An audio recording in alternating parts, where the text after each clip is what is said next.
Over to you, Colin. Thank you very much, Tiana, and good evening to all, and apologies for the apparently inevitable technological glitches we all seem to suffer in this age of Teams, and particular apologies to you, Sir Harry Olmer. As part of Anti-Semitism Awareness Month and to commemorate Holocaust Memorial Day, the Students' Union, Queen Mary University of London, and the Queen Mary Jewish and Israel Society are hosting tonight our guest speaker, Harry Olmer BEM. We look forward to hearing Harry's Holocaust testimony, and particularly how he survived four forced labor camps over 3 torturous years, and time also in Buchenwald concentration camp in Germany and the Terezin Ghetto, before being liberated by the Red Army in May 1945. We are truly delighted and honored to have Harry share his testimony with us this evening. The testimony will be followed by questions and answers, and you are most welcome to bring your own questions. Please do use the Zoom link to register with us online if you're not already registered. And with that, I will hand over to Mr. Harry Olmer. Thank you. Sorry, Colin. I'm just going to speak just before Harry and introduce him again. Sorry about that. I beg your pardon. Please no worries at all. My apologies.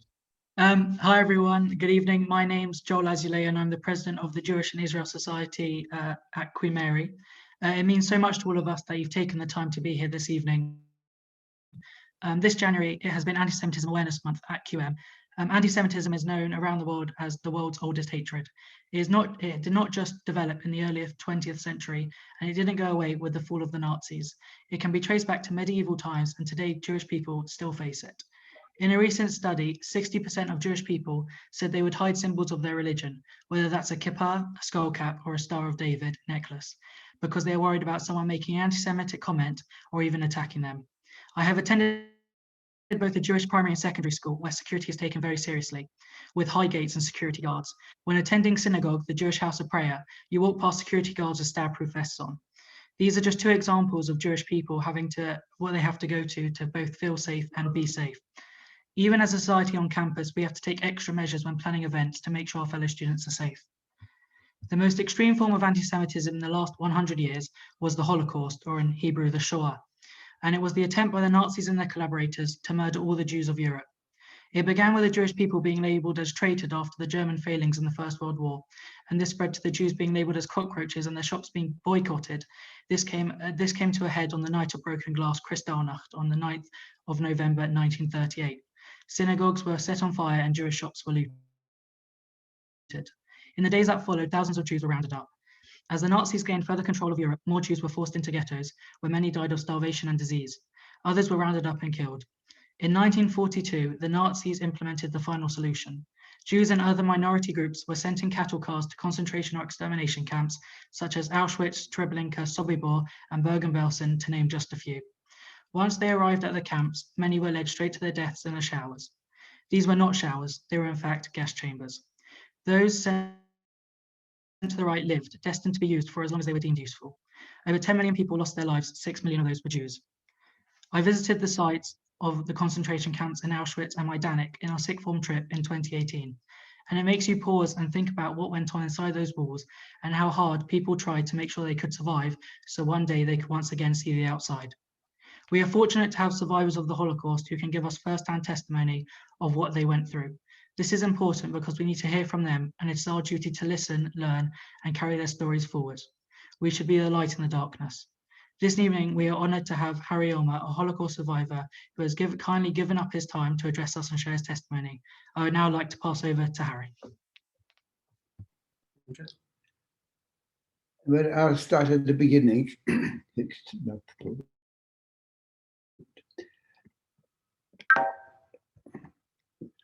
I was born in Poland, in a town called Sosnowiec, very near the German border in southwest Poland. And it was an industrial town, the coal mines and steel works. And of course, as we were very near the German border, a lot of Germans were still living in the place because it was part of Germany before 1918. And of course, put loudspeakers in the towns as well for people to listen to what's going on in Germany as well. And the loudspeakers actually, but the raving actually of Hitler and all the other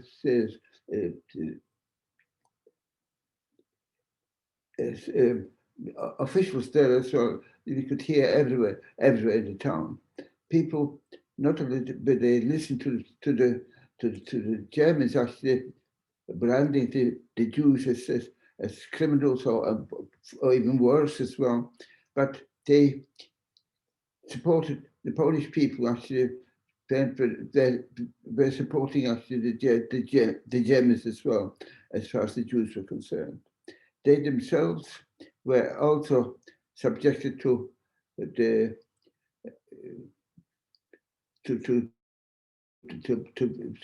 because the Germans actually wanted to join the corridor which they had between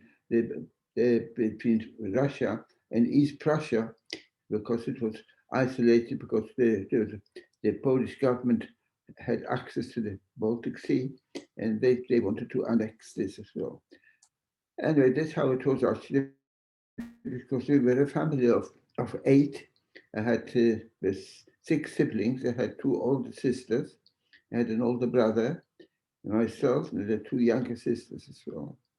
My father had a business in Sosnowiec, and he was manufacturing riding boots for the Polish cavalry, as a Polish cavalry regiment in our town as well. And they still had horses, and instead of tanks like the Germans, but the Polish army still had the horses actually for the assaults. And that's how it was actually in Sosnowiec. And of course, we knew what was going on, because the anti-Semitism in Poland was actually very horrific as well. As we were walking from school, the Jewish school, and the other Polish boys used to throw stones at us and shouted at us, "Jew, go to Palestine." And unfortunately, we couldn't go to Palestine. But anyway, that's how it was. Anyway, but war started on the 1st of September in Poland on a Friday, and we thought that the Germans were going to come in very, very quickly. From our town, we could go into Germany actually in the tramcars as well, so we really thought they'd come in very quickly. Even Friday morning, when the war started, the Polish army was retreating already from the front, and they were completely disorganized. It isn't like an army, but there's a few people here and a few people there. Two soldiers actually came past our house, and a German plane was flying overhead, and they were there was an alleyway between our house and the house next door to it as well. And the Polish soldiers started shooting at the plane with rifles. Can you imagine the effect that shooting actually had on the Germans? Anyway, the proclamations actually through the town as well, that all men up to a certain age, I can't remember what, but have got to go to a certain office to register to join the Polish army. Well, my father went to the office as well, where he's supposed to register, and he got there, and the office was closed, so he came straight back, and then he decided it was Friday, that we should, if the Germans haven't come in very soon, then we should leave the town and make our way to where my grandmother lived, a small town near Krakow. So on Sunday morning, the Germans were still not in the town. So we went to the station, got on the train, and the train moved off. And after about 20 minutes or half an hour, 2 German planes came overhead, and they bombed the train. And obviously, I don't know how many people were injured or hurt, but fortunately, our family managed to get off the train unscathed, and we had to make our way on foot. And it took us 4 days to get from our town, from Sosnowiec, down to where my grandmother lived in Kharsnitsa, which is Miechu Kharsnitsa. And we used to, the weather was very good, so of course it was still summer. And my youngest sister was 8 years old, I think. So obviously we couldn't actually go very fast. We had to take a rest as well, and we usually stopped in villages, and we obviously get some food over there as well. And that's how we made our way. On the 4th day, we could see already the German army actually on the roads actually past the village where we were. And so my father decided we should split the family. And my mother, my older sister, and my brother went ahead to see if everything is all right. Where my grandmother lived. He also had two brothers living in the same town as well. So they went away to reconnoiter the place where my grandmother lived. And while they were away, a German platoon of soldiers came into the village where we were there. And my father saw the Germans, and he grabbed my 2 young sisters by the hands and started running away into the fields. And then myself and my other 2 sisters, they were following him, and they started shooting at us. But unfortunately, the platoon commander, whoever it was, started shouting at the soldier to stop shooting. It's a father and children who were running away. So we had a lucky escape at the time that none of us were hurt. And in the evening, we decided to make our way down to where my grandmother lived. And when we got down there near the town, and as we approached the town, we could see that some dead bodies were lying there. And a father and 2 grown-up sons were taken out because a German soldier was killed in the town, and they didn't actually try to establish who killed actually the soldier, but it took the father and his 2 grown-up sons out, and they shot him dead there. And that's how we found the 3 bodies actually lying by a wall. And so you can imagine what it was like for us as well, especially myself. I've never seen a dead body lying by a wall. And that's how it was. We managed to get back to my grandmother lived, and that was on Wednesday. And of course, 8 people descending on my grandmother was not very easy as well, because but as said that my father had 2 brothers there living as well, so we somehow managed to accommodate the family. And on Saturday, the first Saturday after the war started, the Germans accommodated all the Jewish people from the town, because they had to reload some provisions that were in the town.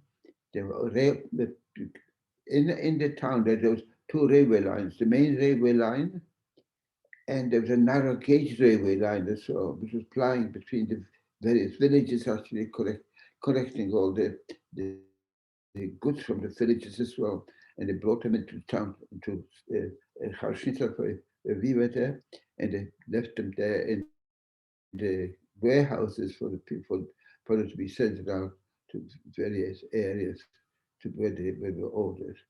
So what we did, we got all the Jewish people out one Saturday morning, and my grandmother lived in a semi-detached bungalow. She had half the bungalow, and the other half of the bungalow was occupied by the rabbi.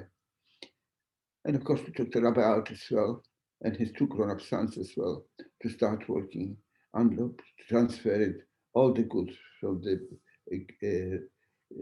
warehouse where the narrow gauge railway was to the main railway line, and to our collector was taken, all the stuff actually was taken into Germany. But the rabbi, of course, they started cutting off his beard as well. And they didn't use shears to begin with. They started cutting with just knives, and they started cutting it with absolute dreadful, terrible, dreadful. And of course, when the rabbi finished work as well on the Shabbat, he made a vow then, because he desecrated the Sabbath. From then onward, he said, I'll never speak to anybody on the Sabbath again. And that's how actually, that's how he actually continued living then. And of course, the Germans set up a Jewish committee there as well, with whom they actually liaised how many people they wanted to come to Jewish people to come to work for them. And some of the work was quite menial work, cleaning their place, their offices and their houses as well. Others was very, very, very hard work, especially in the winter. It was cleaning the snow off the roads, and cleaning the railway lines as well. It was quite very hard work. And but that's what it was there. And but immediately after the high holidays, the Jewish high holidays, because it was the Jewish New Year then, because then we stayed in with my grandmother's place until after the Jewish holidays finished, and then we made our way back to Sosnovitz. It was our home there, of course. And when we got to the town there, it was a terrible sight here. We Esbad. It is all the synagogues, every one of them, and a lot of houses actually were requisitioned by the Germans who were living there. They helped themselves to whatever they wanted. And a lot of Jewish people actually were walking around in the town because they had nowhere to live. And it was absolutely terrible, dreadful. And of course, we were fortunate that our apartment was still intact. And of course, we moved into our apartment. And of course, soon afterwards, some people actually who dispossessed of their homes were moved into our house as well, where we shared a house with lots of people. And the winter, of course, started very early in Poland, and 39-40 was a very hard, severe winter.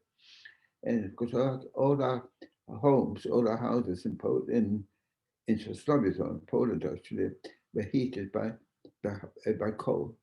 We only used coal actually for heating the house, although it was mining there as well, but we just couldn't get any coal. All the coal that was mined then was sent into Germany as well. And in the winter, when towards the end of the winter, we had to start breaking up the furniture, which wasn't absolutely essential to keep. And that's how we managed to keep some warm and cook the food as well, whatever food we got then. And then my father decided that we'll leave the town immediately after the winter is finished, and we may go down to where my grandmother lived. My father had a lot of leather, of course, in his workshop, and I got all the leather from there loaded on carts, and we drove it down to where my grandmother lived, and we deposited all the goods on a farm. But of course, when we got down there, we had to find a place to live on your own, and we found a very, very small house, very near to my grandmother's house. And I got this picture actually in 1990 when we went back to Poland for the first time. And that house on the right-hand side, that's the house where we used to live. Of course, the other houses were built post-war. So, and of course, it was very, very primitive. No toilets, no running water, absolutely nothing. You see where the vegetation is there. There was a well there. We had to go down to the well in order couldn't get the water from the well and carry it into the house and use it for Auschwitz facilities. There were outside toilets, of course, as well. And my two older sisters, they stayed with my grandmother. And we had in the house, we had two beds there for my parents, and my other bed for my two young sisters. And myself and my brother were sleeping on the floor on a mattress. But it was home, so we had to make the best of what we had. And that's how it was. We used to have to go and work for the Germans between 1940 until 1942. But 1942, that's when the Holocaust started. And again, notices were pinned up throughout the town, telling us that you got to go to certain assembly points.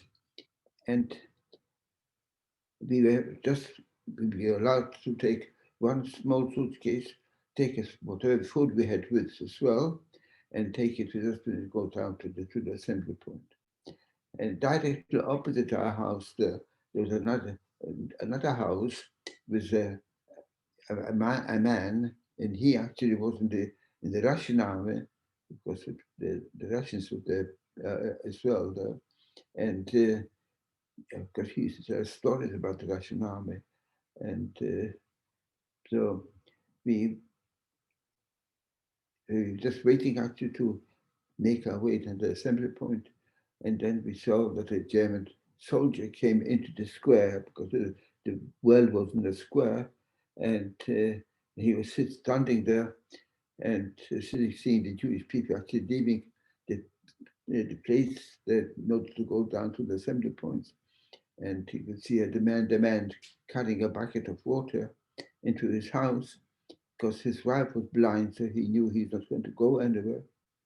And the German soldier was eating an apple, and as he was eating the apple, took his gun out and he shot that man actually, who was carrying the bucket of water. And we saw what was happening then, and made our way very, very quickly down to the assembly point. And when we got down to the assembly point, they were taking men away. Only men, not women, or the youngsters, only men. And the rabbi was taken away, one of my uncles was taken away, many, many people were taken away, loaded on carts, on trucks as well, and they were driven away. And then everybody else was put onto the trucks as well, and we were following the same direction as the other people were taken away earlier on. And as we are driving past the same places as the other people were going, we were driving past a forest, not a very big forest, and we could see an awful lot of shootings going on in there. And we realized what's happened to those people who were taken away earlier on, because they were older people, or that's what actually happened. And again, in 1990, when I went back with my two sons to Poland for the first time, we drove past it. We drove past the forest. You can see the forest over there. And my son was looking out of the car, through the window of the car, and we could see a big monument there, a big like a granite stone there. Then we stopped the car, and I was telling them the story of what happened. We stopped the car, we went over there, and we saw on the monument, there was this notice on it, and it says in Polish, remember the 630 Jews who were murdered here in 1942. And underneath there was a small plaque there that this area is being looked after as a primary school. And that's how we found out how many people actually were murdered on that particular day. And it was a Saturday. It was exactly 2 weeks before the Jewish New Year. And that's how the Holocaust really started. And actually driving past that place where the shooting was going on, a woman in our tractor who could hear her as well, and she started being hysterical because I don't know who she had, somebody who she thought was being killed. He probably was killed. And so the Germans stopped the truck, pulled it down from the truck, and they shot it there and then, just to quieten everybody down. And then we continued actually in the journey towards Krakow. And when we arrived in a town called Slomniki, which was just where my mother's family came from, and the trucks turned off the main road and onto a field. There's a railway line next to the field, and we could see we were the first people to arrive near that field. And some Polish people were digging trenches right around the field. And we really thought that our end is coming there as well. But then gradually more and more people kept arriving on the field. And eventually, there must have been there about 2,000 people on the field. It was absolutely horrendous. And those trenches that were dug, they were used for latrines, one side for men and the other side for women. And that's why we stayed on the field, although the weather was nice and kind to us, but everything on the field itself was very damp, and whatever food we managed to bring with us went molded very, very quickly as well. It was absolutely dreadful 4 days. We stayed on the field, and then the trains arrived, and then it took all the women and all the children, irrespective of the young, fit, or herded them. They had to leave everything actually on the field, herded them into the wagons, and they closed the wagons. And my grandmother, my mother's, my aunts, my sisters, absolutely everybody, all the women actually were herded into this wagons. And then all the men were still there. We could see the wagons still not, they were all, of course, shot as well. And there was a selection of the men. And we had to walk past the Germans with our palms of their hands extended to show them that to see where they've got the calluses on our hands. And if they saw that we had calluses, of course, we had to do the hard work, heavy work as well then. And so they put to one side, and the other people who were not deemed to be suitable or useful to them for work, herded in as well to the trains where all the women who were still there, the train was still there. And then the train moved away. And nobody knew where they were going, nobody. And another train arrived, and the people who were selected to remain, we put in the train, and we moved to Void, not very far, just past Krakow, and in a place called Plaszew. And Plaszew was a camp, perhaps some of you may have seen the film Schindler's List, and that's where the camp actually was. Can we see it next one? That's the main camp was still being built there, and our camp was directly opposite this camp, that we Gulag 1, and so we could see actually the camp being built, and it was built actually on a Jewish cemetery. Take the next one.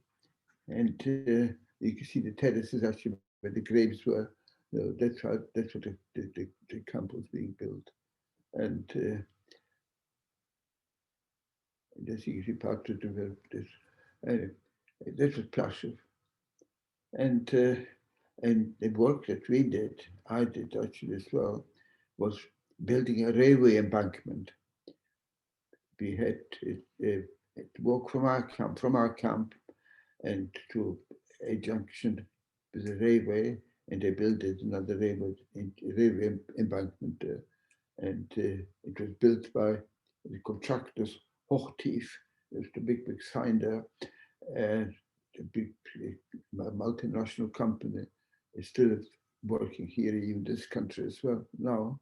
And Siemens, of course, they probably did the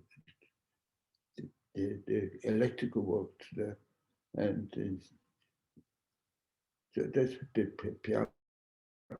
people, the companies we used to work for.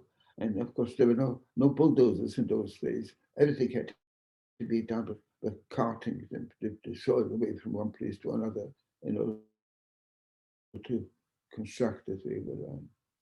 And that's how we worked every morning, every day. But before, immediately after we got to Plaszow, my young sister, one of my youngest sister, not my youngest sister, but our young sister, she was in hospital at the time. She was having a very severe ear infection. And so she was in the hospital there. And of course, my father wanted to know what happened to her. So he ran away from the camp. And he told us that he's going to the hospital first of all. And if she's still there, they take her out. And he did, that was exactly what he did. But his younger brother, who was left behind by the Germans to clear out all the Jewish homes that were vacated there at the time, so he was actually working there as well. So my father ran away from the camp. And then my brother ran away from the camp as well. It was still about 5 days, 6 days, about maybe a week before the high holiday, before Yom Kippur. And then I was remained there by myself. And I remember because we had we asked, not I, but there's a lot of people from the Krakow ghetto came into our camp as well. And of course they were walking because it wasn't very far from Krakow to Plaszow to the camp. So they were carrying their suitcases, actually, whatever they were allowed to take with, that they came into our camp as well. And they asked the camp commandant, he wasn't from Uruguay, but we could have a service there on the Day of Atonement. And he said yes. So they moved the bunk beds to make as much room as possible inside. And we had the Chazan, or the leader, who was one of the biggest synagogue in Krakow. He was actually the Chazan, the leader, and he conducted the service then. And all the Germans actually were standing outside listening to it as well.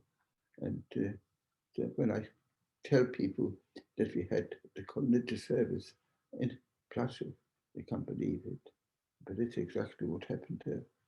But the day after Plaszow, after the high hall of the Day of Atonement, my father sent a Polish man with a small truck down to Plaszow as well.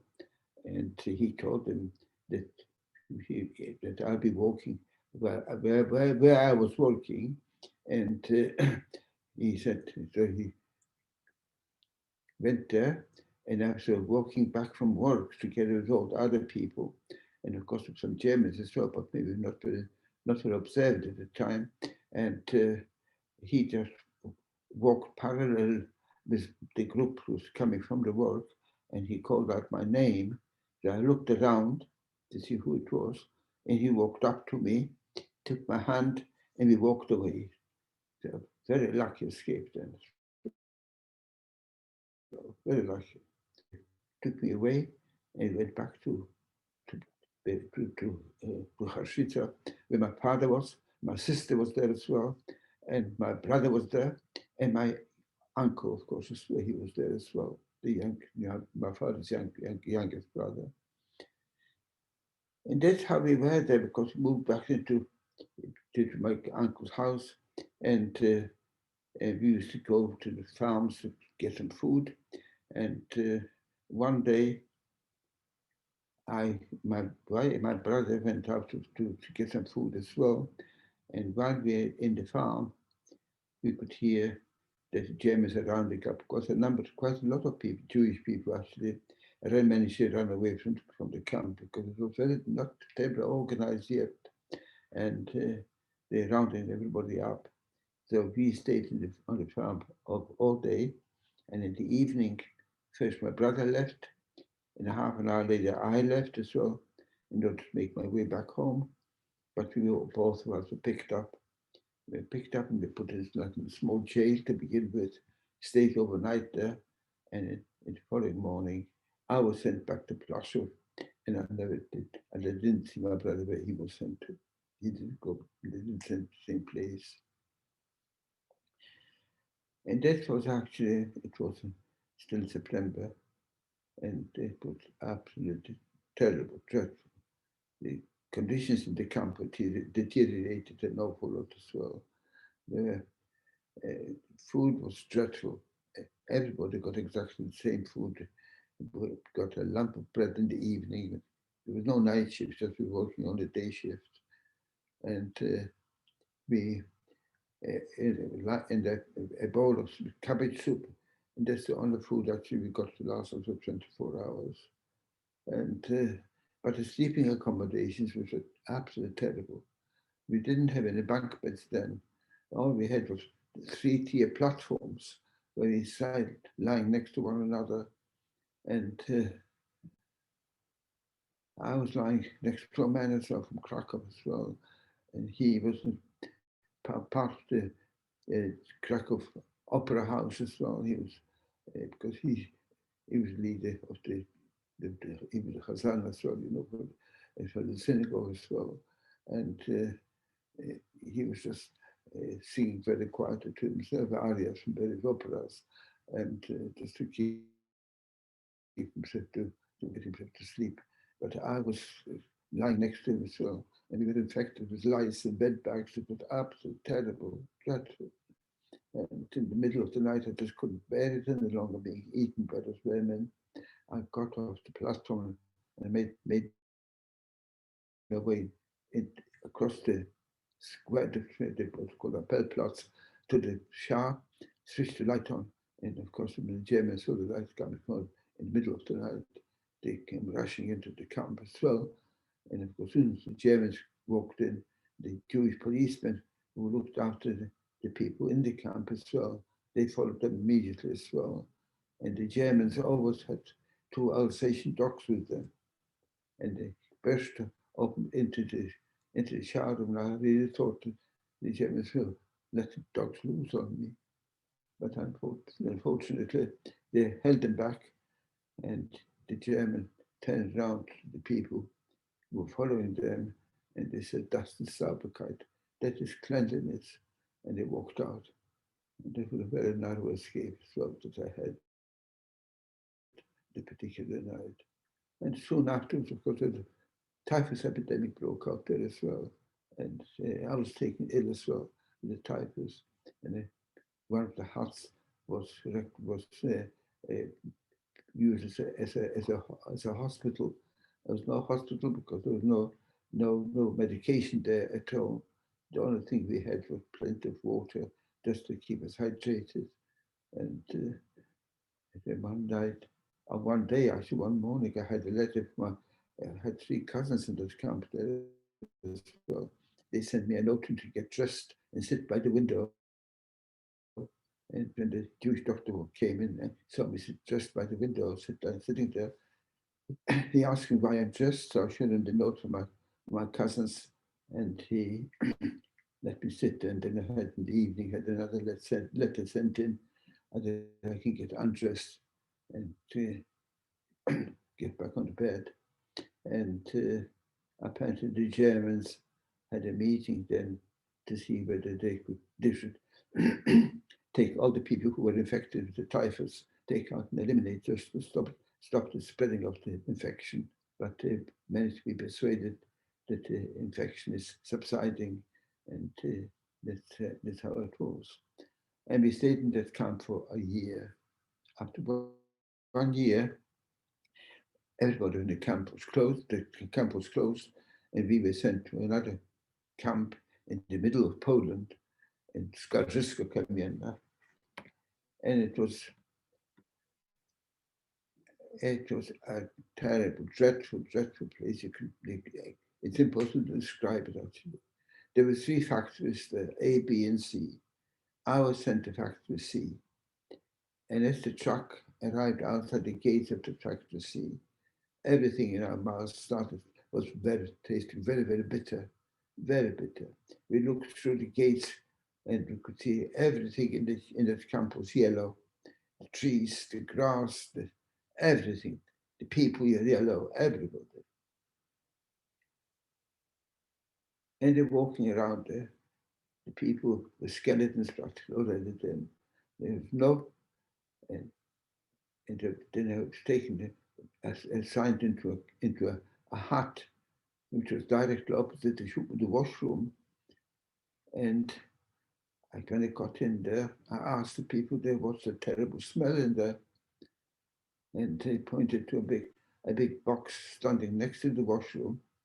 And they said that the bodies, the people who die in the particular week, put them into this big box, and left until the truck comes once a week to take all the bodies away.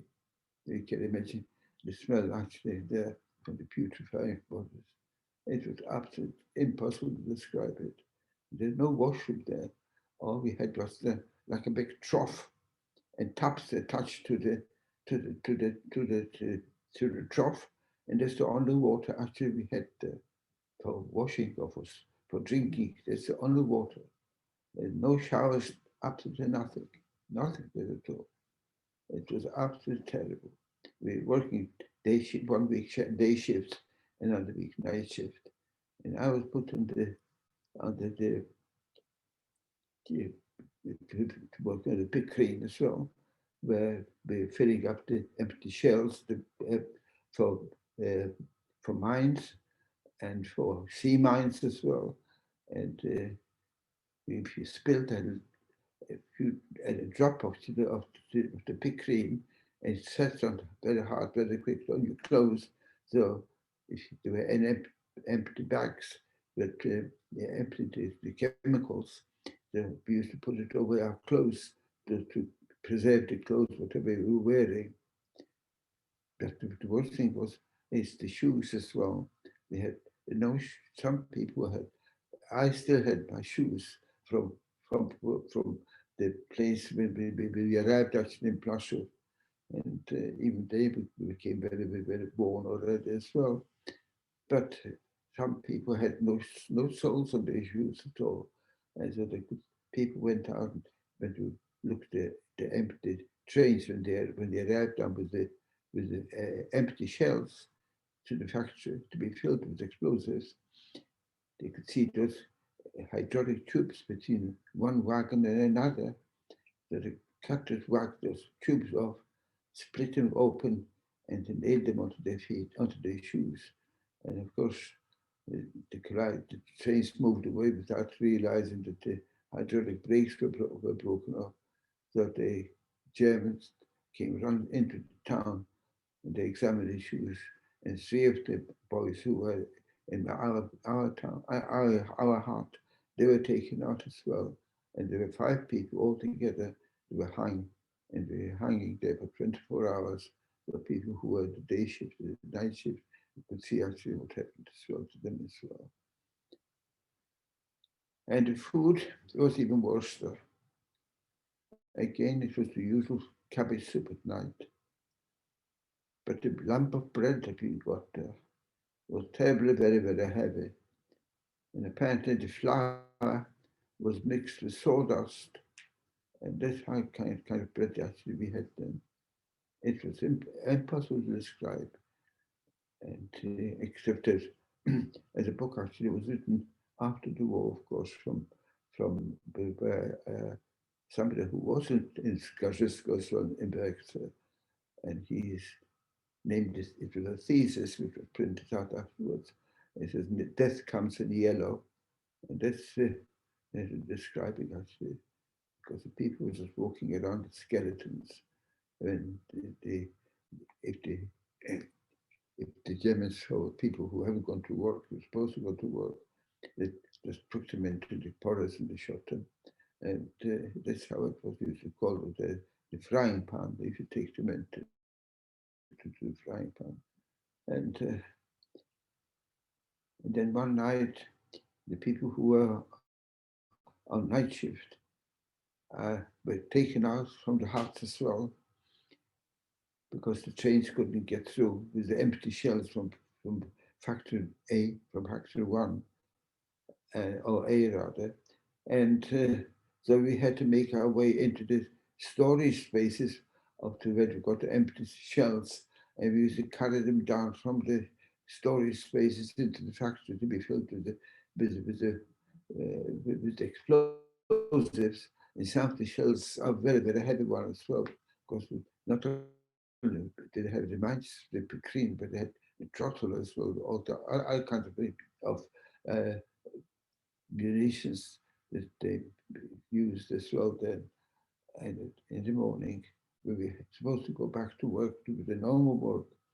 I attached myself to a transport company, transport group actually, and fortunately let me stay there. If I'd have stayed working with the picrine, I wouldn't be now today as well. But then gradually we would hear big battles going on between the Germans and the Russians. As the Russians were approaching into Poland as well, we would hear the artillery duels actually being found fought between the Germans and the Russians. And the Russians were approaching way closer to Poland, and we really thought we were going to be liberated.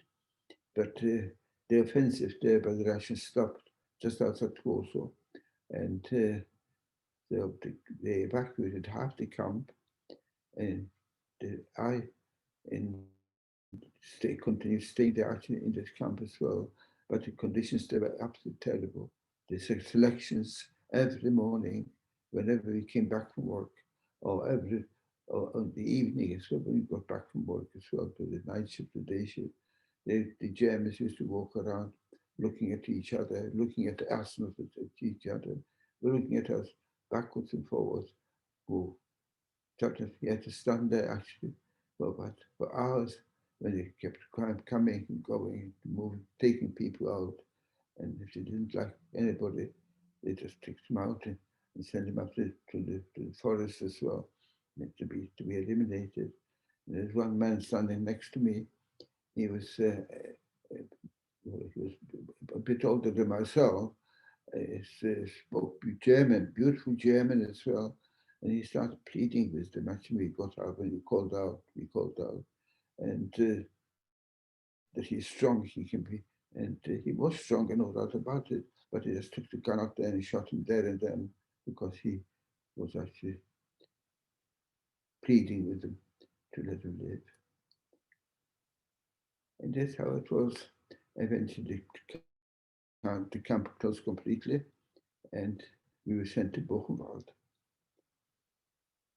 And Buchenwald is a German camp, of course, not only for Jewish people, but also political prisoners there and criminals as well. And when we got there, it was a relief for whoever was there from the camp Skarżysko, where we were there, because the being infected with all the lice and the vermin, and the clothes we had were still the clothes we were wearing from home, or from whatever we managed clothes we could manage to get some. And so we were disinfected. In the next one. And they put out, they examined us over there, and they put your identity cards as well, because we didn't have anything at all. When we got in Skarżysko, they took everything away. Didn't expect anybody to live after Skarżysko there. And so I got new identity cards there as well. It's my number there. And but the main thing actually was that we had showers and disinfected, and we got the striped uniforms, and we got wooden clogs to wear on our feet. It was absolutely life was worth living, because you get all the infections as well. And I was attached. The young people there were taken over by the German political prisoners. They were actually looking after the new prisoners arriving there from the outlying areas. And I think when there was an uprising at the time in Poland as well, but not the Jewish, but the Polish people, there was an uprising as well. And they obviously, whoever they managed to get called from, they brought them into to Buchenwald as well. And I was there for 2 weeks. We had to go down to the quarry to pick up a stone and carry it back there. And as we looked after the political prisoners, they managed to give us some extra food as well. But we stayed there for 2 weeks. Then the company that we were working for in Skaržisko, the munitions factory, they came back into Buchenwald, and they took all the people who came there from Skaržisko, and we went to another factory in Schlieben. It was a camp actually, which is a satellite camp of Buchenwald. And to go over there, we had to work actually with filling up not a purely defensive weapon, Panzerfaust. We had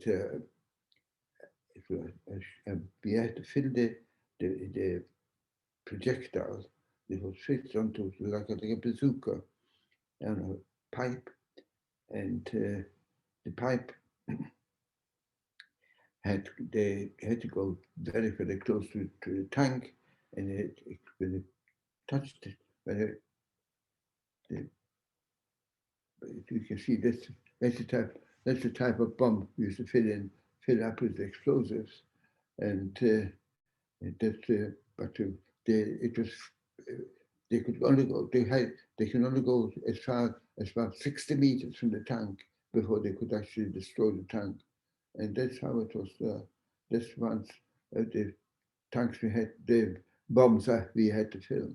There was a big hole, and there were 4 boilers, one on each corner, and we were sitting, two of the boys, 2 young boys, were sitting on a low stool, and we had the tank with the molten explosives higher up, and we had 2 taps, one tap for each of us, and we would pick the empty shells out, get the explosives in from the boiler and then put it into a tray, and the people came, the tray was full of bombs, takes them away to be hardened, and that's what. But the people who worked actually with the throttle there, with the explosives there, we got some extra soup there as well in the morning. They called it the poison soup, and that's what we had done. And I was again night shift and day shifts. I was in a day shift at one time there, and one night the whole factory blew up.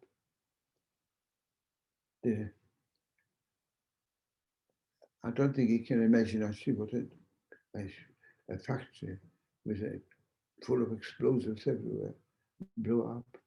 The town, the Schlieben nearby, was very, very badly damaged as well, because explosions were going on all night, because those bombs actually really detonated, and it was absolutely terrible.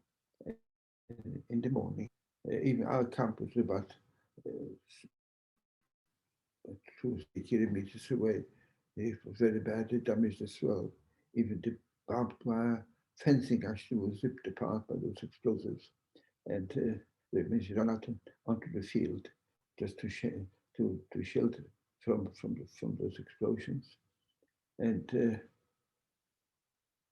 then of course the following day it ended up not the Germans, SS, but people from Latvia and from Ukraine, and they were the most cruel people we possibly come across. They started rebuilding the factory. It was absolutely terrible. Day and night we used to work there, cleaning the site, basically pouring up another platform to put up the boilers. And you opened them up in the open air even, and gradually they enclosed it as well. But that's how we used to work them. But the rebuilding of the factories, you can't imagine how hard the work was. And when we rebuilt the factory, because we had to replace the people who were killed in the night shift, and there were no more Polish people, Polish prisoners actually, and the Jewish people in the concentration camps. All of them were either liberated by the Russians, like Majdanek and other parts as well. And then, so they had another, not people actually, the Germans invaded Hungary, and of course had Hungarian Jews at the time. They wrote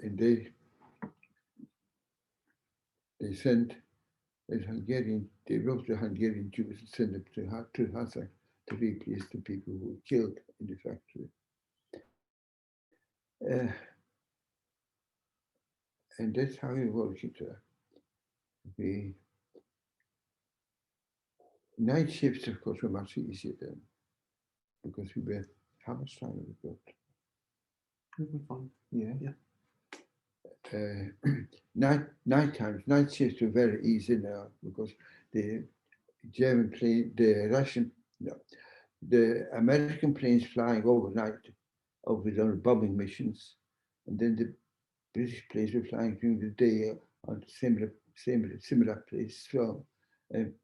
Of course, we couldn't keep the lights on actually while we were working, and but the sides actually when the British planes were flying, because the Schlieben was about 60 or 70 kilometers away from Berlin, and the other was Dresden and Leipzig.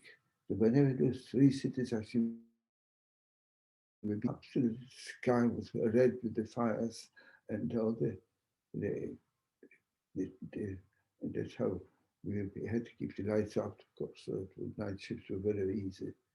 But I knew it came to the war was finished, coming to an end, and they sent this split again the factory, and the people actually working in the factory, when half the people were sent away onto, we didn't know where, but loaded on the trains, and then 2 weeks later, the remainder, which I was on the second group, actually was again loaded on the trains, and the train was walking backwards and forwards because they couldn't find a proper railway line anywhere.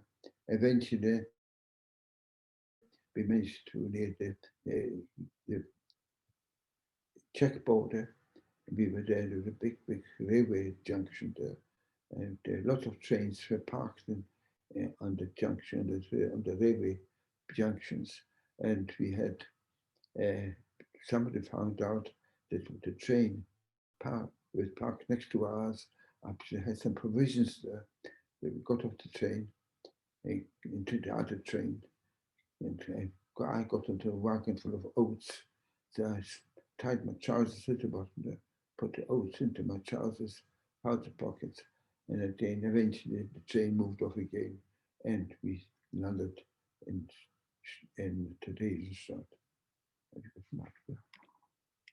the Reichsstadt in the Czech Republic. And that was the last camp actually that there could be. Lots of people moved in actually from all over the place, from other camps as well, to the Reichsstadt. It's the last camp that was available.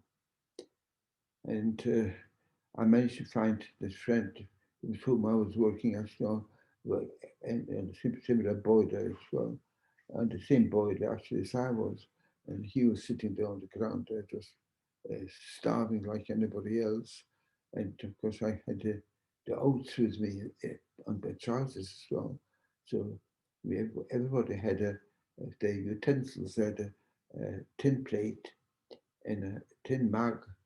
So we made a small fire and we roasted the oats, and that's what we were eating. Actually, they're sitting there on the ground with the piece, what were oats we could actually, the kernels we ate from the oats. But then I was sent to another camp, not a camp, but another hut. And by then I was very, very sick already. And I remember, and about 3 or 4 days before the liberation, the Red Cross took over the whole camp. The Red Cross flags flying right around it, but we still didn't get any extra food. And the German soldiers were still outside the gate, and outside the camp, they're still taking pot shots into the camp. And but on the 8th of May, the Russian tanks broke through the gates, and we were liberated. Well, I was very, very sick by then, but I managed to drag myself down from a bunk bed and to walk out as well to see all the Germans, because it was part of the part of the Czech Republic, with the Germans annexed as to be part of Germany as well. And we could see the Germans actually walking back with their provisions, with their cattle and goats, and back into Germany. And but I had made my way back into the camp because I was very, very sick then. And I lay down there, and I didn't know anything that should happen to me afterwards. If the war would have lasted for an extra day, I would have survived either. Yeah, but anyway, somebody found me lying on the bunk bed, and they took me down to a makeshift hospital, and I couldn't talk. My body was in spasms all the time, and I was lying there, and there must have been PDB somehow. I don't know what or when. I don't know what. I wasn't conscious at all what's happening to me then. And then this friend of mine with whom we shared his oats in Terezin, obviously he knew I was there as well, but he kept looking for me. And he walked into that makeshift hospital and he found me there. And he sat down next to my bed. And then the nurse came over to him and she asked him what was my name. And he told her the name. And she bent down over me and she asked me whether I've got a sister called Sarah. And I shook my head. And she said, I'm sure she's alive, because she was in the camp in Austria at the same camp where my sister was. And she was a nurse. She was sent to the Reichsstadt, and my sister was still there, but she knew her very, very well. So she said she's probably alive. So that maybe spared me on to get better. And eventually, of course, I did get better. But while I was in the state that the names of all the young boys, most of the boys were few girls as well, their names were taken because the British government gave permission for 1,000 orphans to come to England. And of course, my name wasn't on the list. She came and said, well, your name isn't this, because she didn't have your name. And then a few days later, she came in, well, perhaps you might go to England as well, because one of the boys who is on the list there, he has found that his father was alive in Poland. So he made his way back to Poland. And so that's how it came to, that I came to England on a name of his name, which was Ephraim Mintzberg. And that's how, well, I never met him, I never knew who he was, but that's how I came to England. And that's how I was to begin with, actually, Ephraim Mintzberg. Eventually changed my name in my date of birth as well, and when we were after Windermere. We came to Windermere, and it was a fantastic place there. The Lake District, food was plentiful. We could start learning as well there. Medical services were available, were present as well. And it was an absolutely fantastic, really fantastic place to go there. And this is Windermere, this was me as well. So there. And we came, and Windermere, actually, lots of people actually managed to find actually relatives as well from all over the world, from America to South America, Australia as well. And as soon as they found a place to go to, they managed to get the visas to get to the place and to join the family. I tried to find my sister's, looked to see whether she's really alive, but I couldn't find her, because he got married soon after after liberation, and she went back to Poland, and she married soon afterwards. And of course, she married a man who was he had managed to get his business back from before the war, and so she married him there. He was older. He was much older than my sister. She was about 15 years older, and so she got married there.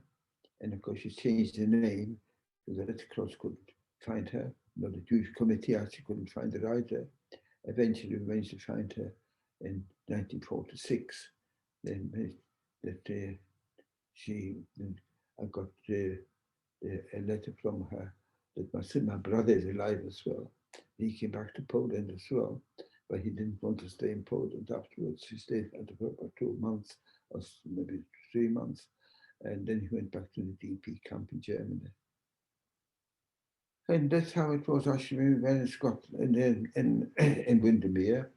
Gradually, all the 300 boys were separated and sent into various hostels, and and eventually I was selected as well to go on, needed more recuperation, so I was sent up to Scotland, again to a most beautiful place in Scotland, and it was in Cardross, and again we had the local authorities sent teachers in to come to the hostel to teach us, and the Jewish people from Glasgow used to come out as well to help us as well.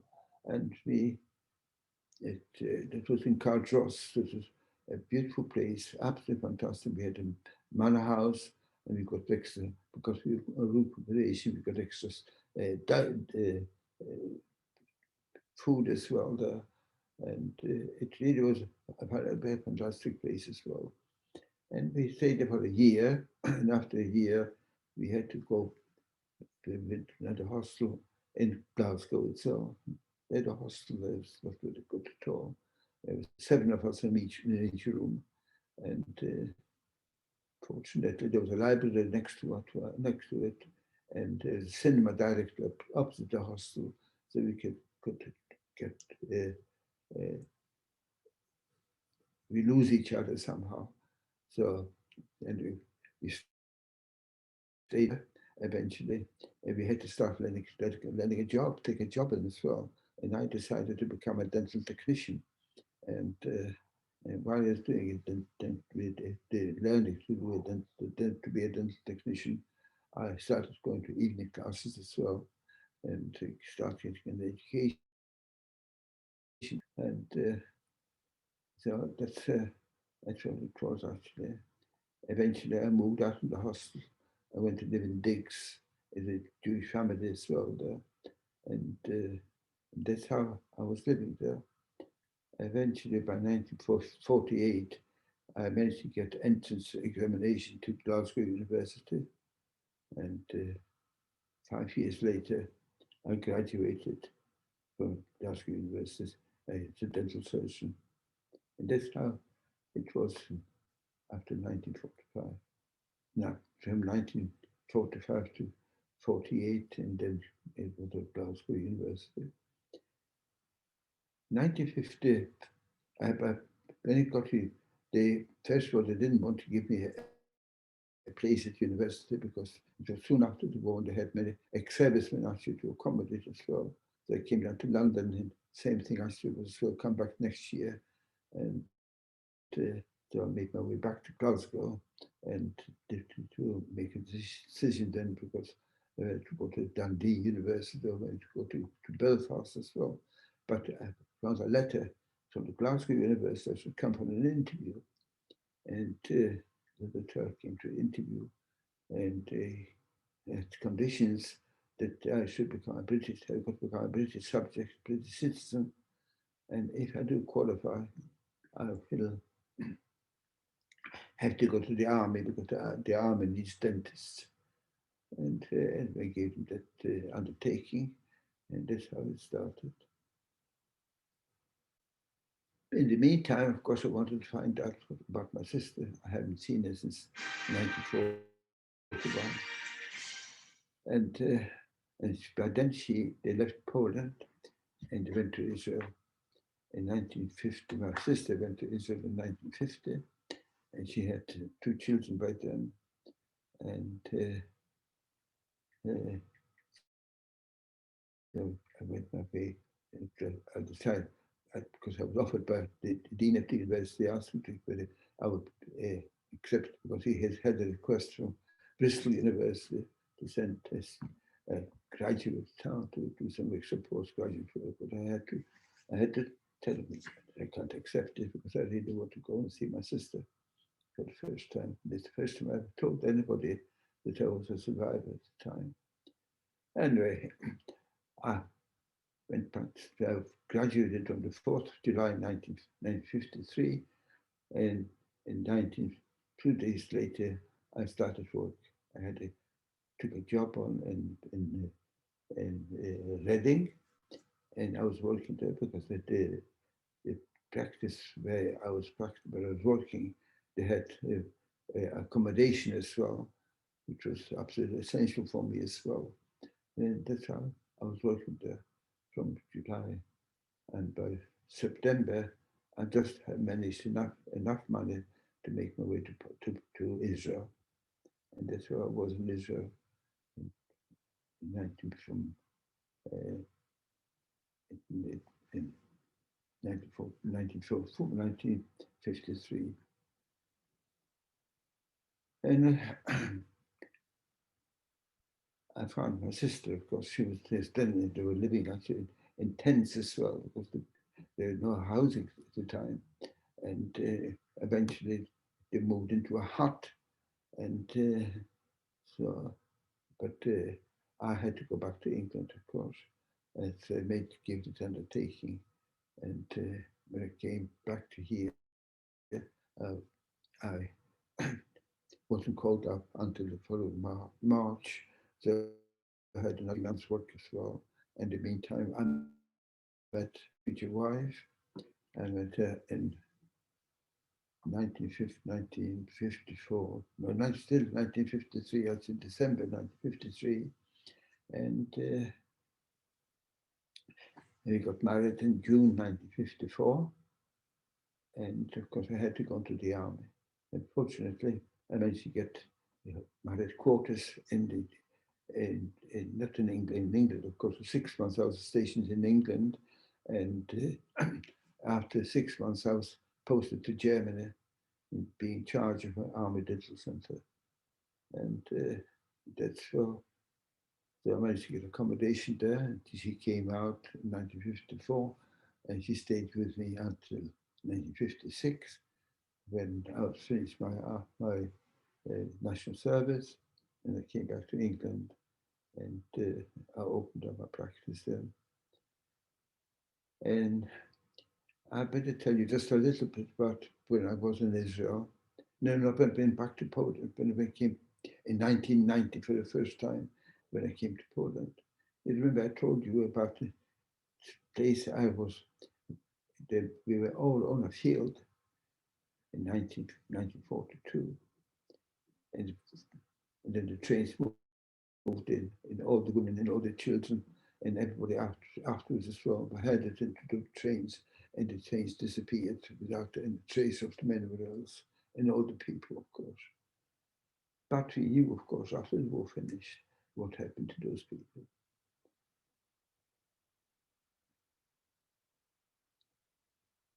Among those people were my grandmother, my mother, my sisters, and absolutely lots of many people, all those people there. And the train left at the time from Niki, near Krakow, and they moved all the way to Belzec. In Belzec,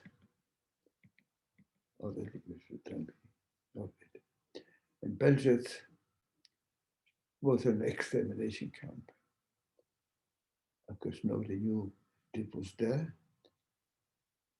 When we arrived in 1990 from Krakow, we had a car, we had the driver as well, and we made our way to Belzec. We wanted to know where Belzec is and what it was like there.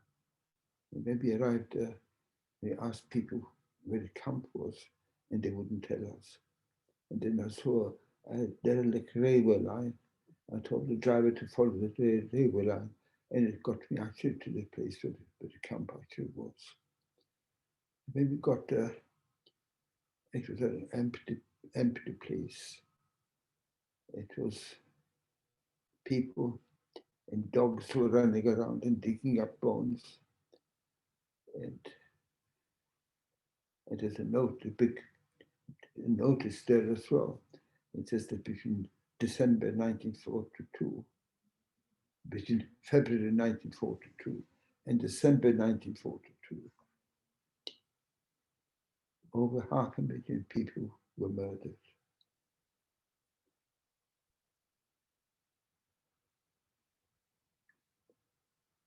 Every 2 hours, a train with 2,000 people arrived there. They were the trains were unloaded very, very quickly and sent into gas chambers. Now, they didn't know the gas chambers as well because it was huts, insulated huts, and 2 Russian engines were coupled them to those huts. And when the places was full of people, they closed the gate, closed the doors, and the Russian tanks spewed in carbon monoxide. And that's how the people were murdered. It's carbon monoxide. And then when all the people were dead, we dragged them out into mass graves. And there was absolutely nothing there to indicate that it was something there. Absolutely nothing. The Germans started planting trees over all the sides as well. But then, of course, in 1954, they rebuilt the camp. They brought in forensic archaeologists to site it. They found 31 mass graves on the site. And the site, because when first they put in 1990, the doctors started digging up those bones as well of those people. And then we saw the site, and then we decided we won't come down here again, because there's no point to see. But again, in 1954, the Americans and the Polish government and the Israeli government as well have decided to rebuild the site. And they rebuilt it. First of all, so they had 31 mass graves that they wanted to protect those graves.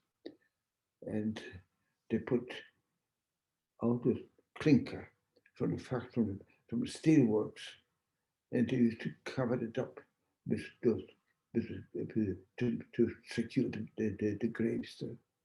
And then there was a walkway from there, but the museum was there as well now. Down here, you see, they got wall there, and that's where the gas chambers were. And you walk down there and take. Yes, you can see here, we're walking down there until the gas chambers. And that's where the gas chambers were. And we walk down and we set prayers down there, we light candles. And there's all those people. And from there, you walk up the stairs. Where the stairs, can you see the stairs? Yeah. Oh yeah, here's the stairs. People walk back up to the top there. And it's on either side, actually. You can see where the graves were. And up there, you walk up next one. And you got names of all those places where those people were from. This is the place where my family came from, Yeho. And there's some Slomiki as well. My mother's family came there. But you got names there from all over Europe. Can you imagine dragging all those people hundreds of miles from Bulgaria and all over Europe, from France, from everywhere. They used to drag them over there just to be killed there. Not killed, but murdered. And that's how they've got all those people. Let's go right around all the sides, so you can see the names actually of all the places from where the people were brought there. At least now we go there. I've been there several times. I usually go on the March of the Living. I've been there, obviously not this year or last year, but after they've been going there every year. I've been going to the March of the Living and make sure that we'll go down to Belfast then as well. And that's, of course, happier times now. That was just answered Buckingham Palace, the garden party. Go on, next one. And there's my two granddaughters. And she's in Israel as well. She got an MA there in Israel at the IDC. And she has just finished university at Bristol. And she got a first-class honours degree as well.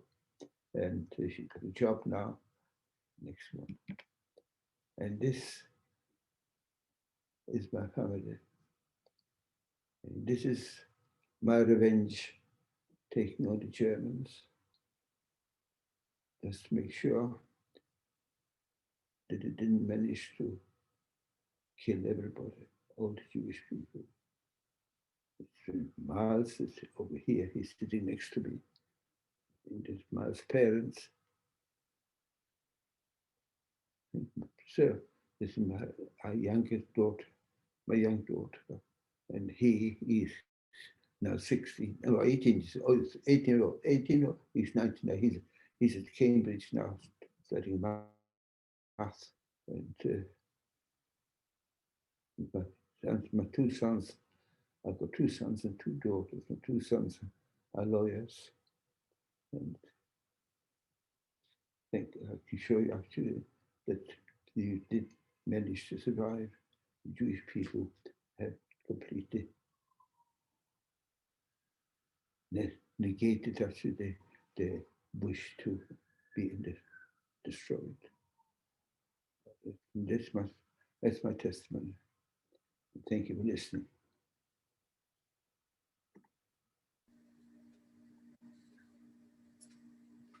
Thank you so much, Harry, for sharing that with us. I think I speak on behalf of everyone when I say that was really moving to hear and also really hard. So thank you for coming here today and being open with us all and willing to share your story. We are going to move on to our Q&A now, if that's okay with you. And if that's okay with the audience who still want to stay a bit longer and hear more from Harry. So if that's okay, that's what we'll move on to. And I just want to, before we get into that, recognize the significance of sharing such a personal and traumatic story with us, and really appreciate your time. And I understand that also this might flag some emotions in the audience as well. So just want to remind everyone to be respectful with the questions, that this is a safe space. And yeah, as we move forward. So if you want to ask a question, you can use the Q&A function. You can also use the chat function as well and send in your question, and I'll be able to read it out. And we've also had some questions on email sent in before the event, so perhaps that's a good place to start. So hold on. So we have a question from Eva, who wanted to ask you, what did you think about and occupy your mind with to help you keep on going? And was there anything in particular that gave your mind hope during that time? Okay. Sorry, can you repeat the question? I'll make it a bit loud here. No worries, I'll read it louder. So the question is, what did you think about and use to occupy your mind with to help you keep on going? Or was there anything in particular that gave you hope? Is there anything you thought about or something that gave you hope? Give me hope. Was there anything you thought about to keep your mind occupied? Just I didn't do anything heroic, actually. No truth. I just had to listen to my own self, how it was. I had my faith. I didn't lose. Fortunately, I didn't lose my faith. I even terrible places actually. I still make sure that doesn't make my at night when I went to sleep. So I said my prayers. Say the Shema. Never lost my faith. And fortunately, I kept the faith even now as well. And, it was. I'm sure that helped me an awful lot. It did help an awful lot because unfortunately, I will not survive. Never ever did I ever think, even the most terrible place, that I will not survive the war. I really thought that I would never entered my mind. Maybe because I was young. Of course, young people don't think about dying. And but that's why I was never thought actually that I would not survive the war. Thank you. We have another question. So this is a question from Holly. Holly is asking, what do you think is the best way to promote love, tolerance, and education in today's world? What's the best way to promote love, tolerance, and education? I think without education, you got nothing at all. What can you do? What can you do after you not an education? I was working very hard. I can assure you, to work between the year 1945 and 1953. 1953. Initially, of course, the 1948 to get be able to get to university actually, and after 3 years being in freedom without having knowledge of the language at all, and so what obviously, the education is most important, actually. Without education, you don't know what you're going to do. You really don't know. And it's important for everybody, actually, that you have an education. Yeah. Thank you. So this is a question, oh goodness. This is a question from Colin Grant, who's got a question about forgetting. Year-old, I visited Buchenwald and then in East Germany. It was a numbing, silent experience. And experiences left an inedible mark on me to this day. So the question is, in a truth-threatened world, how do we, in our everyday actions, ensure that we always remember the Holocaust and resist forgetting? So that's, how do we ensure that we always remember the Holocaust and resist forgetting? Well, I think, especially in the Jewish religion, the most important thing actually is to remember, Zachor. Remember a lot of things that should happen to throughout the generations, actually, to the Jewish people, the anti-Semitism, and not only the Jewish, but the Jewish people actually, they remember things that happened to them 1,000 years ago, 2,000 years ago. And that's what you've got to do. You've got to remember what happened to you. And in order to remember, hope the Holocaust Memorial Day will stay actually forever. We have got nothing, Holocaust Memorial Day actually in the Jewish religion as well. The Yom HaShoah, it is normally it is in April. It is a Passover, which is the rebirth, not only the rebirth, but more or less become a nation again after Moses actually went created actually went to Sinai, and he got it more or less the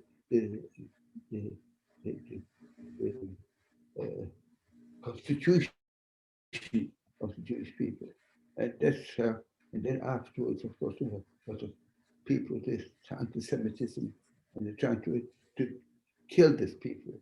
But every time we've got to remember the previous thing that happened to the Jewish people, and you've got to remember it forever. And that's what the most important thing is, to remember. Yeah, thank you. So I'm going to move on to some of the questions in the Q&A box on the screen. So the first one says, what was your overall attitude during the Holocaust? What was your overall attitude during the Holocaust? What was it? Your overall attitude during the Holocaust? To survive. It is most of we went for the end of the war. We were still working actually in Schlieb in Germany. The food was really terrible, very bad. We couldn't even eat the soup, cabbage soup, always cabbage soup, no taste at all. And we were lined up in the place to go to work. And we at the close to leave the camp, go to workplace, and we decided not to go to work. And the Germans came out and said, if you want to go to work, we come and shoot you. And they brought us a machine gun to go and shoot us. And then they asked us, why don't you want to work? It's a simple question, not a simple, as far as they're concerned. It was a very important question for, but we told them, we have got no soup in this, we have got no salt in the soup. We can't eat soup. And they looked at each other, the Germans, and they said, when we get salt, you'll get salt. They said, for the end of the war, so things could get soup. And that's what, but at least that was the kind of resistance actually could put on there. But it's nothing heroic, nothing really heroic. It's just a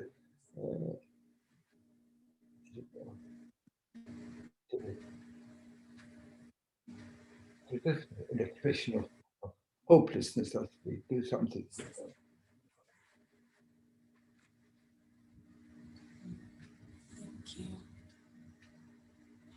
So another question is from Elishiva, who's asking, what message would you like to give to Jewish people today? We're frozen. Okay, we're back. I might have frozen, sorry about that. So the question is, what?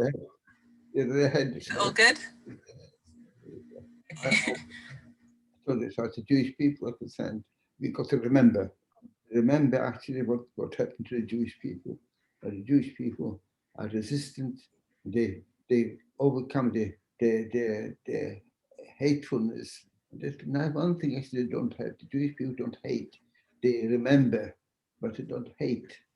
And the same with me actually. So I don't hate the Germans, but I don't forgive them. I don't forgive them actually what they've done to me and to millions of people as well. But I don't hate them. But forgiveness, I can't forgive them. Yeah, thank you. So there's another question that is from Hal that says, first of all, it's an honor to listen to your testimony. And the question is, how did you go about telling the next generations of your family about the horrors that you endured? How was that like for you? How did you tell us about it? How did you tell my mum? That's the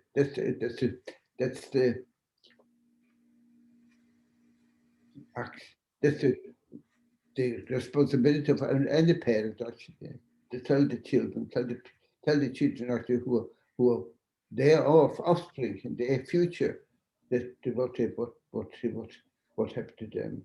When after 1990, it's the first time when I went with my two sons to Poland.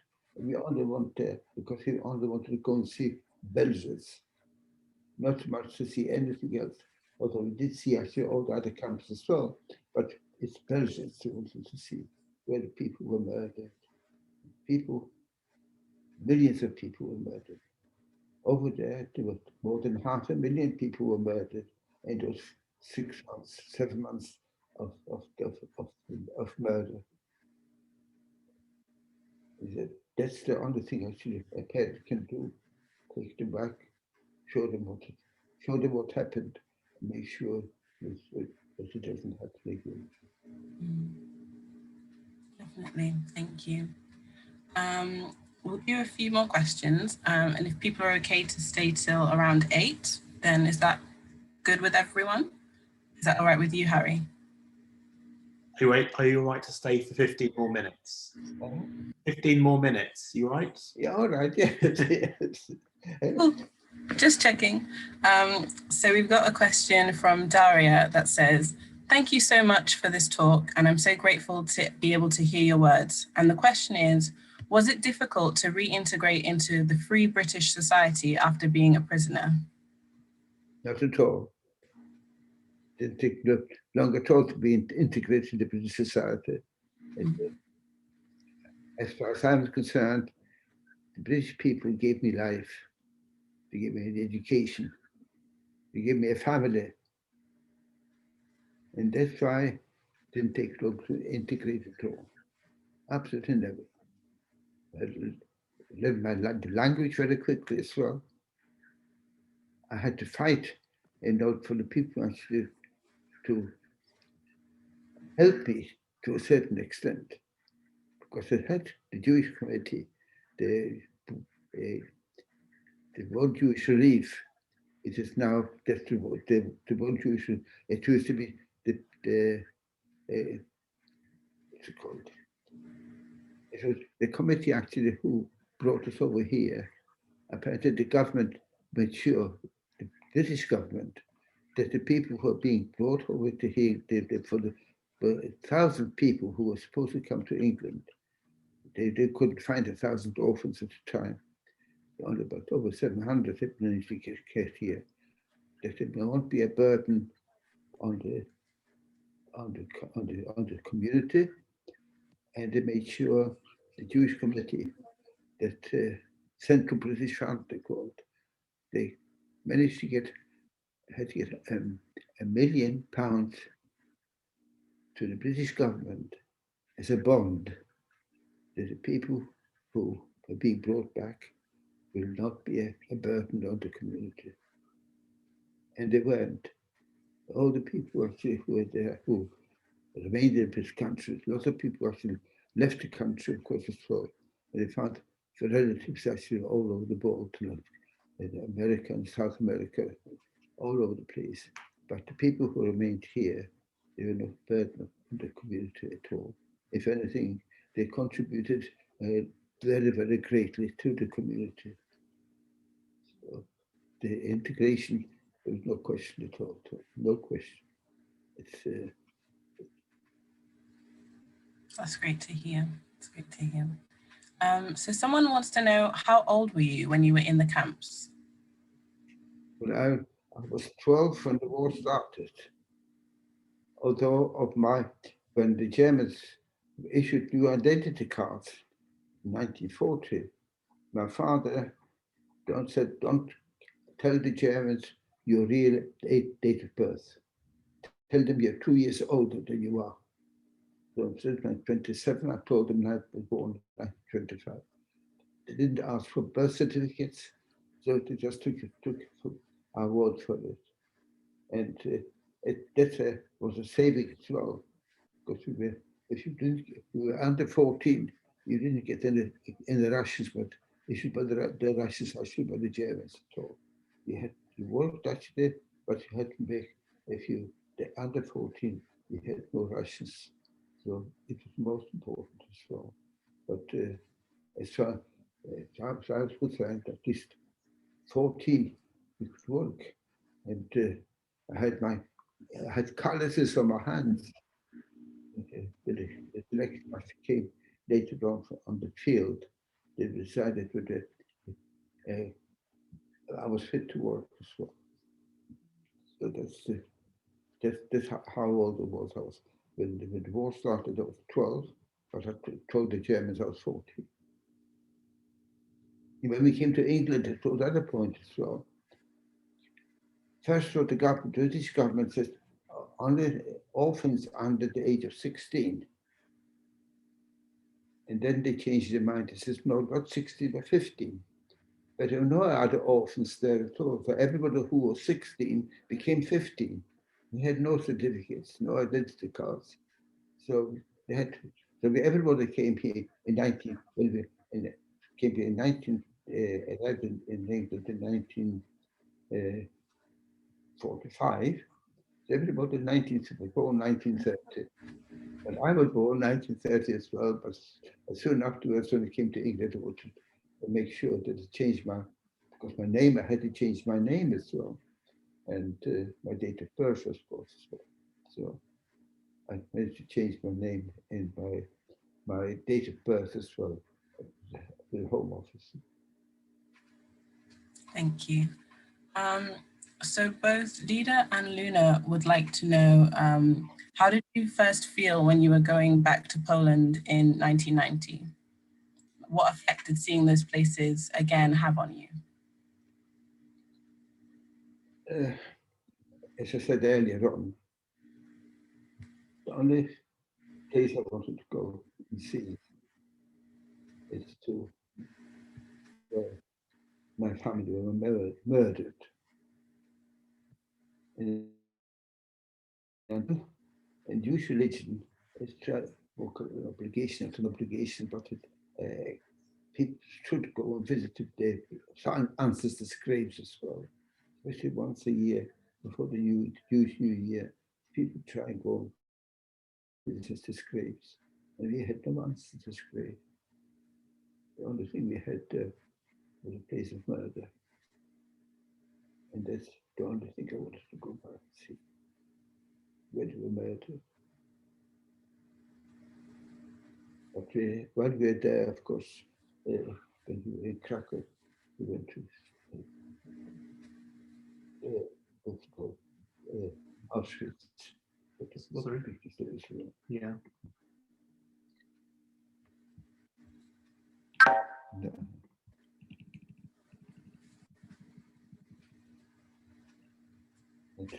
Now we went when we were in Krakow, so we went to go and see this. One of my younger son was there as well. was pouring with rain when we got there, and so we went to see the concentration camps as well. Because we couldn't go to the most terrible concentration camp in Poland. Francisco came in and I told you about it. We couldn't get him because they were still manufacturing explosives there, so we couldn't go in there. And so we went to show them the camp Auschwitz is like. Classic didn't exist any longer. In a minute. Classic I was there. Yeah, classic. It's the place actually where the camp was actually. All the places actually point out where various workplaces were. The only thing that you've got now is overlooking the highway is this big monument there, and on the plaza Auschwitz, he said. But Auschwitz, we had a camp. So go on to the next one. Go to the next one. Go to the next one. And this one here is another camp, Majdanek. It's Majdanek, another concentration camp. Next one was beautiful city, Lublin. And that was the first actually concentration camp that was liberated by the Russians. And you see the big monument over there. And underneath the monument are all the ashes from the crematorium, all the remains of the human beings actually underneath there. Just as I remember that. There was next to it actually, there's some people, some graves there as well, because Majdanek is just a suburb of Lublin, the beautiful city of Lublin. And when there were over 20,000 people were murdered actually in 2 days, in this next to the camp, with machine guns, and just one of these how they kept how they got to they brought the big loudspeakers as well, playing loud music all the way down into to deafen the sound of the people that are being murdered there as well. And it's a camp over there as well. It's much smaller camp than Auschwitz. Can you see? Can you see this is the camp actually of Auschwitz. You can see the people, the bank beds they used to have. But you go in there now, and it's clean, it's quiet. But when the people were leaving there were thousands of people, about 1,500 pounds people on one side, another 1,500 people on the other side, and the smell there was terrible. This noise, this cursing, the crying, it was unbelievable. It's impossible actually to imagine what the place was like with all the people there. You go in there, it's quiet and peaceful. You just can't imagine what the people, what the place was really like. Yeah. Thank you. Yeah. And of course, as far as prejudice is concerned, there's nothing. There was nothing there. Absolutely nothing. Nothing. Thank you. So we've got a couple questions talking about the future. So Esther wants to know, what is your message to us young people for our future? And Kaimani wants to know, what's your main hope for the future of mankind? So what's your message for the future or your hope for the future? Well, I'm sure mankind will survive no matter what's happened, especially now with the pandemic. It's very difficult actually to realize what's happening as well. To have survived, if we survive all this, the number of people that killed by this pandemic, not by beings, but by the virus, and if you don't, I don't know how you can guard against those things. Because gas viruses can be used actually in the laboratory as well. say this actually too, to the people. So hopefully this time it doesn't like this, but you never know. But as far as the future for mankind is concerned, got to guard about it, against things like this actually happening to people. Hopefully they learned as well what the atomic bombs did for the people as well beforehand. And but they definitely got to guard against it.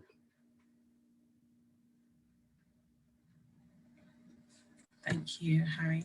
I think we're going to leave it there. Thank you so much for coming. And I'm going to pass on to Sheila, who's going to do our vote of thanks at the end. So over to you, Sheila.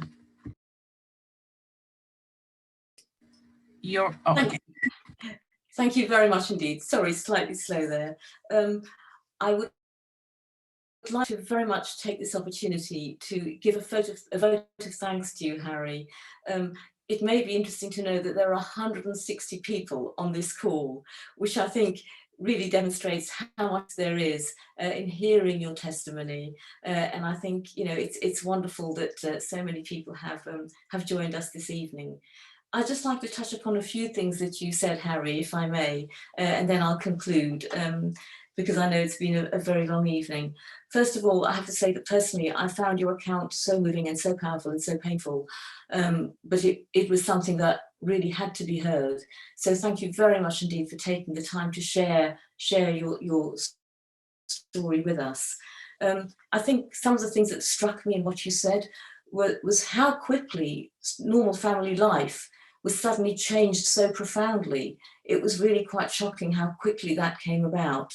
I think also just hearing so many of the different stories that you told, but I think some that just stuck out for me particularly, when you first entered your grandmother's village and you saw dead bodies. I mean, as young children, that must have been absolutely terrifying, and one can't conceive of what you must have experienced. And I know one couldn't have known then what what was to follow. But also, I think the account of the gentleman collecting some water where his wife was blind and being shot so cold-bloodedly, and then the horrific accounts of the dead bodies in the washroom. It's really very, very difficult to conceive of just the scale of inhumanity that you encountered over those years. And I think everything that you described about your experience in your life in the different camps that you went through are such powerful stories that we will take them away and remember them much and really, I think, remind ourselves what they tell us about humanity and why we should never descend into those levels ever again.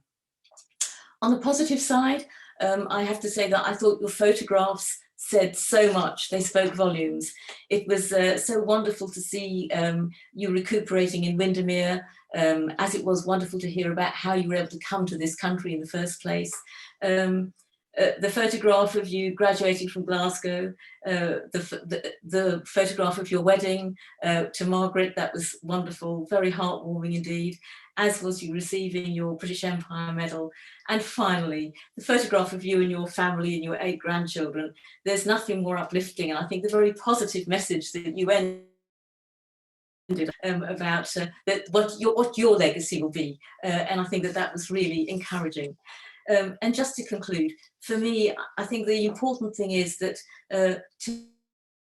today's testimony, Harry, showed the importance of the work of the Holocaust Memorial Day Trust in encouraging remembrance in a world that is scarred by genocide. It's quite clear the Holocaust threatened the fabric of civilization, and genocide must still be resisted every day. And even now in the United Kingdom, prejudice and the language of hatred still manifest themselves, and it must be challenged by all of us. So I think just to conclude, Harry, I would like to extend on behalf of all of us of our very warm and grateful thanks to you for coming and sharing your very powerful and moving testimony with us this evening, and why we should never forget the horrors and the enormity of the Holocaust, and why it's a responsibility of all of us to always resist hatred in society. Harry, very many thanks for your time. It's been a pleasure meeting you and an honour. Thank you very much indeed. And perhaps we can show our thanks with a applause, if that's possible, on this on these Zoom meetings.